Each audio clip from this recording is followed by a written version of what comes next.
কাজী নাসিমা খানম বাংলাদেশ পর্যটন কর্পোরেশনে বিপণী ব্যবস্থাপক হিসেবে কর্মরত রয়েছেন শাহজালাল আন্তর্জাতিক বিমানবন্দরের ডিউটি ফ্রি শপে।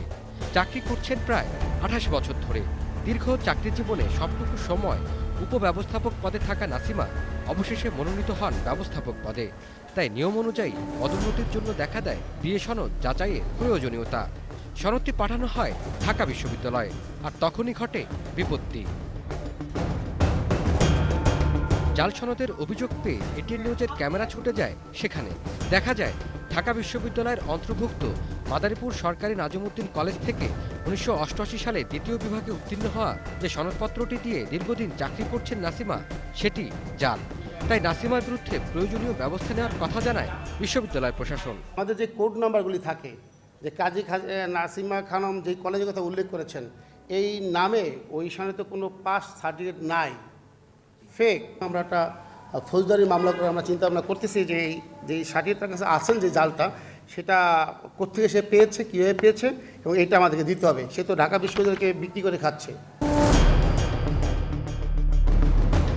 বিষয়টি নিয়ে বাংলাদেশ পর্যটন কর্পোরেশনের দ্বারস্থ হলে চাকরির প্রবিধানমালা অনুযায়ী নাসিমার বিরুদ্ধে ব্যবস্থা নেওয়ার কথা জানান সংস্থাটির ভারপ্রাপ্ত চেয়ারম্যান মওদুদুর রশিদ। যদি কেউ ইমপ্লিকেটেড হন, তাকে দায়ী করা হয় এবং দায়িত্ব নির্ধারিত হয় যে তিনি এরকম একটি কাজ করেছেন, তখন ওই প্রবিধানমালায় যেভাবে বলা আছে ঠিক সেইভাবেই তার বিরুদ্ধে শৃঙ্খলামূলক পদক্ষেপ নেওয়া হবে।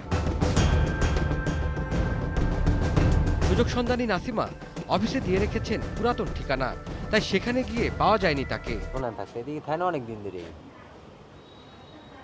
ওনার ২-৫ বছর আগে দেখছি এলাকায়। এছাড়া একাধিকবার মুঠোফোনে তার সাথে যোগাযোগের চেষ্টা করা হলেও ফোন ধরেননি তিনি। রাজধানী ঢাকার এই ব্যস্ততম বিমানবন্দরে ৩টি ডিউটি ফ্রি শপ পরিচালনা করছে বাংলাদেশ পর্যটন কর্পোরেশন, যার একটিতে কর্মরত রয়েছে নাসিমা খানম। আর এই ডিউটি ফ্রি শপগুলো বিমানবন্দরের অত্যন্ত স্পর্শকাতর স্থানে থাকায় সেখানে প্রবেশ করতে পারছে না এটিএন নিউজের ক্যামেরা। আর এ কারণে নাসিমা খানমের কোনো বক্তব্য তুলে ধরা সম্ভব হচ্ছে না। ইসাক নয়ন, এটিএন নিউজ, ঢাকা।